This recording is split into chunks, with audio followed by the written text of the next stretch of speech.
नमो तस् भगवतो अरहतो सम्मा संबुद्धस्। धम्मपद यमक-वग्गो मनोपुब्बंगमा। धम्मा मनोसेठा मनोमया मनसाचे पदुद्वेन भासति वा करोति वा ततो नम दुःखमन्वेति चक्कम वह तो पदम। सभी शारीरिक, वाचिक और चैतसिक कर्म पहले मन में उत्पन्न होते हैं। मन ही मुखिया है, अतः वे मनोमय हैं। जब व्यक्ति सदोष मन से बोलता है, काम करता है, तो वह कष्ट, दुख को उसी प्रकार भोगता है जैसे बैलगाड़ी के पहिए बैल के पैरों के पीछे पीछे आते हैं। तथागत जब श्रावस्ती के जेतवन महाविहार में रहते थे, उस समय वहां चक्षुपाल नामक एक अंधे अरहत रहते थे। जब वे इधर उधर विचरण करते थे तो उनके पैरों के नीचे बहुत से कीड़े मकोड़े दबकर मर जाते थे। भिक्षुओं ने तथागत बुद्ध से कहा, चक्षुपाल अरहत्व प्राप्ति की वजह से भाग्यवान होते हुए भी क्यों अंधे हो गए, तथा अरहत से जीव हिंसा भी नहीं होनी चाहिए थी। उसके उत्तर में भगवान ने उक्त गाथा को सुनाते हुए कहा था कि चक्षुपाल अपने पूर्व जन्म में एक बार वैद्य थे। उन्होंने बुरे विचार से एक स्त्री की आंखें को फोड़ डाली थीं। उसी का यह परिणाम है। व्यक्ति द्वारा संपादित कर्म उसका वैसे ही पीछा करते हैं जैसे बैलगाड़ी में नथे हुए बैलों के पैरों के पीछे पीछे पहिए चलते हैं। अतः चक्षुपाल अपने किए के कारण अंधे हो गए हैं। लेकिन अब इसने अरहत्व पद प्राप्त कर लिया है। अरहत में जीव हिंसा करने की चेतना नहीं होती, इसलिए इसे हिंसा नहीं माना जाएगा, क्योंकि पाप और पुण्य कर्म का निर्धारक चित्त होता है। आपका विचार अच्छा हो तो उससे मार्ग या साधन भी अच्छा होगा और उससे प्राप्त होने वाला फल भी उपकारी, कल्याणकारी ही होगा। यदि विचार बुरा हो तो उसका मार्ग और परिणाम भी बुरा ही मिलेगा। अतः निरंतर अपने अंदर अच्छे विचारों को पैदा करने का प्रयास करना चाहिए। इस प्रसंग में यह घटना विचारणीय है। दो छोटे छोटे लड़के खेलते हुए किसी सम्राट के महल के बाहर पहुंच गए। उनमें से एक बच्चे के मन में आया कि यह कितना विशाल महल है, निश्चित ही जो इसमें रहता होगा वह कितना महान होगा, कितने लोगों का कल्याण करने वाला होगा।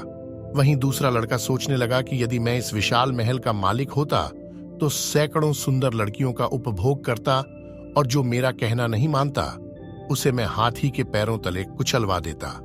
इस प्रकार बुरा विचार करते हुए वह वहीं अपने मित्र के साथ महल के द्वार के पास सो गया। जब रात को वहां से राजा की रथगाड़ी गुजरी तो अंधेरे में उसके शरीर पर रथगाड़ी चढ़ गई और वह वहीं मर गया।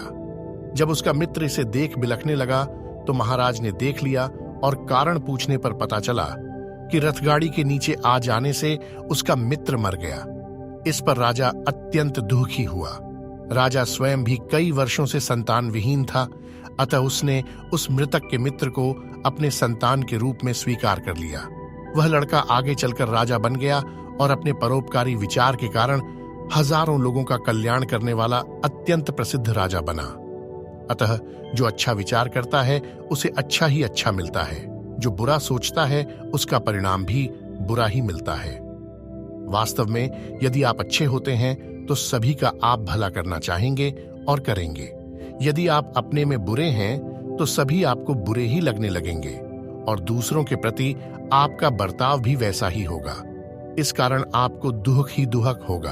अतः आध्यात्मिक गुरु दलाई लामा जी भी अपने उपदेशों में बार बार यही कहते हैं कि यदि आप अपना हित पूर्ण करना चाहते हैं तो दूसरों का हित ज्यादा से ज्यादा करने में जुट जाना चाहिए। इससे आपका अपना हित ही ज्यादा होगा, क्योंकि आपको चाहने वाले ज्यादा होंगे और इससे आपका अपना इष्ट कार्य भी अनायास सिद्ध होगा। अतः अच्छा और बुरा सबसे पहले मन में ही उत्पन्न होता है, इसलिए मन ही सर्वोपरि है। अतः मन पर नियंत्रण करने का सदैव प्रयास करें। यही एक प्रकार से इहलोक और परलोक के सुख का आधार है। मन ही संसार में बंधन और उससे मुक्ति का प्रमुख हेतु है। वस्तुतः अविद्या, राग, द्वेष आदि क्लेशों से ग्रसित चित्त ही संसार है और इन क्लेशों से विमुक्त चित्त ही निर्वाण है। इसलिए चित्त ही सभी धर्मों में प्रमुख है। बौद्धों की दृष्टि में व्यक्ति का व्यक्तित्व मात्र जड़ रूपी या मात्र चेतना रूपी हो, ऐसा नहीं है। जड़ और चेतन अर्थात पंच महाभूत और चेतना जो एक दूसरे के पूरक हैं से बना है। व्यक्ति अर्थात पुद्गल को पंचस्कंधात्मक कहा है। पंचस्कंध हैं रूप, वेदना, संज्ञा, संस्कार और विज्ञान, अर्थात यह नाम रूप भी कहलाता है। इनमें से रूप स्कंध ही मात्र जड़ स्वरूप है, शेष 4 स्कंध चित्त चैतसिक स्वरूप है। अतः जहां एक भाग जड़ अंश है वहीं 4 भाग चेतनामय अंश हैं। इसलिए जितनी बाह्य जगत की विशालता है वहीं उससे कई गुना बड़ा हमारी आंतरिक जगत है। इसका अनुभव हम रात दिन यहाँ तक कि स्वप्नों में भी करते रहते हैं। हमारा मानसिक सोच ही हमारे अच्छे और बुरे कर्मों का प्रेरक है। हर कार्य का प्रारूप सर्वप्रथम हमारे मन मस्तिष्क में ही होता है। उसी का प्रतिबिंब काय, वाक आदि कर्मों के रूप में बाह्य जगत में प्रकट होता है। अतः व्यक्ति के शारीरिक, वाचिक और मानसिक कर्मों से उसकी मनोदशा को समझ सकते हैं। व्यक्ति, गांव, समाज एवं राष्ट्र आभ्यंतर विचार, संस्कार और संबंध का ही परिणाम है। जैसा आपका विचार होगा, संस्कार होगा, वैसा ही बाहर व्यवहार प्रकट होगा और वैसा ही अन्य से भी संबंध स्थापित करेगा तथा व्यक्ति, गांव, समाज एवं राष्ट्र का स्वरूप भी वैसा ही होगा।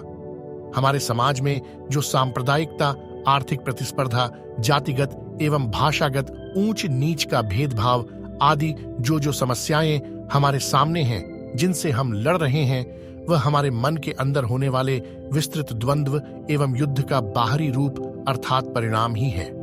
अतः जब तक हम अपने मन को नियंत्रित नहीं करते, तब तक हम न स्वयं शांत हो सकते हैं और न आदर्श समाज का निर्माण कर सकते हैं। व्यक्ति के समूह का नाम ही समाज है।